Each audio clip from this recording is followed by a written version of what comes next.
This morning, we get to read the story of Jesus' birth. Everything was ready. The moment that God had been waiting for was here at last. God was coming to his people, just as he had promised from the very beginning. But how? How would he come? What would he be like? What would he do? Mountains would have bowed down. Seas would have roared. Trees would have clapped their hands. But the earth held its breath. As silent as snow falling, he came. And when no one was looking, in the darkness, he came. There was a young girl who was engaged to a man named Joseph. Joseph was the great, great, great, great, great grandson of King David. One morning, this girl was minding her own business when suddenly a great warrior of light appeared right there in her bedroom. He was Gabriel, and he was an angel, a special messenger from heaven. When she saw the tall, shining man standing there, Mary was frightened. You don't need to be scared, Gabriel said. God is very happy with you. Mary looked around to see if perhaps he was talking to someone else. Mary, Gabriel said, and he laughed with such gladness that Mary's eyes began to fill with tears. Mary, you are going to have a baby, a little boy. You will call him Jesus. He is God's own son. He's the one. He's the rescuer. The God who flung the planets into space and kept them whirling around. The God who made the whole universe with just a word. The one who could do anything at all was making himself small and coming down as a baby. Wait, God was sending a baby to rescue the world? That's too wonderful, Mary said, and she felt her heart beating hard. How can that be true? Is anything too wonderful for God? Gabriel asked. So Mary trusted God more than what she could see with her eyes. And she believed. I am God's servant, she said. Whatever God says, I will do. Sure enough, just as the angel had said, 9 months later, Mary was almost ready to have her baby. Now Mary and Joseph had to take a trip to Bethlehem, the town King David was from. But when they reached the little town, they found every room was full. Every bed was taken. Go away, the innkeeper told them. There isn't any room for you. Where would they stay? Soon, Mary's baby would come. They couldn't find any place except an old stable. So they stayed where the cows and the donkeys and the sheep would stay. And there, in the stable, amongst the chickens and the donkeys and the cows, and in the quiet of night, God gave the world his wonderful gift. The baby that would change the world was born, his baby son. Mary and Joseph wrapped him up to keep him warm. They made a soft bed of straw and used the animal's feeding trough as his cradle. And they gazed in wonder at God's great gift, wrapped in swaddling clothes and lying in a manger. Mary and Joseph named him Jesus, Emmanuel, which means God has come to be with us. Because, of course, he had. That same night, in amongst the other stars, suddenly a bright new star appeared. Of all the stars in the dark vaulted heavens, this one shone more clearly. It blazed in the night and made the other stars look pale beside it. God put it there when his baby son was born, to be like a spotlight shining on him, lighting up the darkness, showing people the way to him. You see, God was like every new daddy. He couldn't keep the news quiet. He didn't want to keep it to himself. He'd been waiting all these long, long years for this moment, and now he wanted to tell everyone. So he pulled out all the stops. He'd sent an angel to Mary to tell her the good news. He'd put a special star in the sky to show where his boy was. And now he was going to send a big choir of angels to sing his happy song to the world. He's here, he's come. Go and see him, my baby boy. Now, where would you send your splendid choir? A big concert hall, maybe? Or a palace, perhaps? God sent his to a little hillside outside a little town in the middle of the night. He sent all those angels to sing for a raggedy old bunch of shepherds watching their sheep outside of Bethlehem. In those days, remember, people used to laugh at shepherds and say that they were smelly and call them other rude names that I won't mention right now. You see, people thought shepherds were nobodies, just scruffy old riffraff. But God must have thought shepherds were very important indeed, because they're the ones he chose to tell the good news to first. That night, some shepherds were out in the open field, warming themselves by a campfire, when suddenly the sheep darted. Oh my, they were frightened by something. The olive trees rustled. What was that? What did they hear? A wing beat? They turned around, and standing in front of them was a huge warrior of light, blazing in the darkness.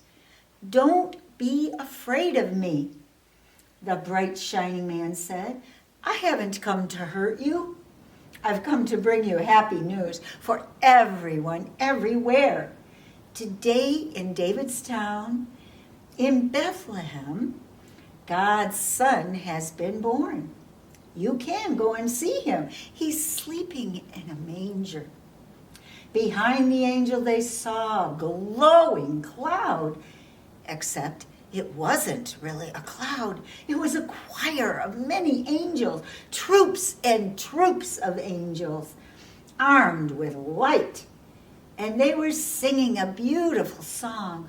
"Glory to God, to him be fame and honor and all hoorays." Then, as quickly as they appeared, the angels left. The shepherds stamped out their fire, left their sleeping sheep, raced down the grassy hill, through the gates of Bethlehem, down a narrow cobbled streets, through a courtyard, down some steps, past an inn, around a corner, and through a large hedge, until at last they reached a tumble-down stable. They caught their breath.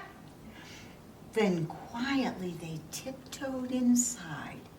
They knelt on the floor. They had heard about this promised child, and now he was here, heaven's son, the maker of the stars, a baby sleeping in his mother's arms. This baby would be like the bright stars shining in the sky that night, a light to light up the whole world, changing on everything, chasing away darkness and helping people to see. And the darker the night got, the brighter the star would shine. Far away at the same time, in the east, there were clever men who saw the very same star. The star that God had put in the sky when Jesus was born. They knew it was a sign. A baby king had been born. They had been waiting for this sign. They knew it would come. He's here, they shouted. He's here now. And I'm sure if you would have been there, you would have heard them laughing and dancing and singing all the night until the sun came up. At dawn, they packed up their camels and wrapped gifts for the baby. They brought their most precious treasures of all, frankincense, gold, and myrrh. Special, sparkly, valuable, lovely, smelling, gleaming things, just right for a king. The three wise men, actually, you would have thought they were kings if you had seen them. They were so rich and regal looking. They set off. They rode their camels across endless deserts, over high mountains, down deep, deep valleys, through raging rivers, and over grassy plains. Night and day, day and night, the days and the hours turned into days. The days turned into weeks. The weeks turned into months. The months turned into years. Until at last they reached Jerusalem. Jerusalem was by far the most important city for miles around. And as anyone could tell you, that's probably the place where you'd find a king. And so that's the place they went to. But they were in for a big surprise. They went to see King Herod. Surely he would know about the new baby king, but he didn't. In fact, he didn't want to know about him. He didn't even want a king to be there. Besides himself, it made him very cross. But Herod's advisors told the three wise men there was written in the books what God had said about the baby king. Go to Bethlehem, they said. That's where you'll find him. Suddenly, the star that they had seen in the east began to move again, showing them the way. So the three wise men followed the star out of the big city, along the road, into the little town of Bethlehem. They followed the star through the streets of Bethlehem, out of the nice part of town, into the little less nice part of town, into the definitely not so part of town, down a little dirt road until it stopped right over a little house. But wait, this wasn't a palace, and there weren't any guards, or servants, or flags blowing, or red carpets, or trumpets, or anything.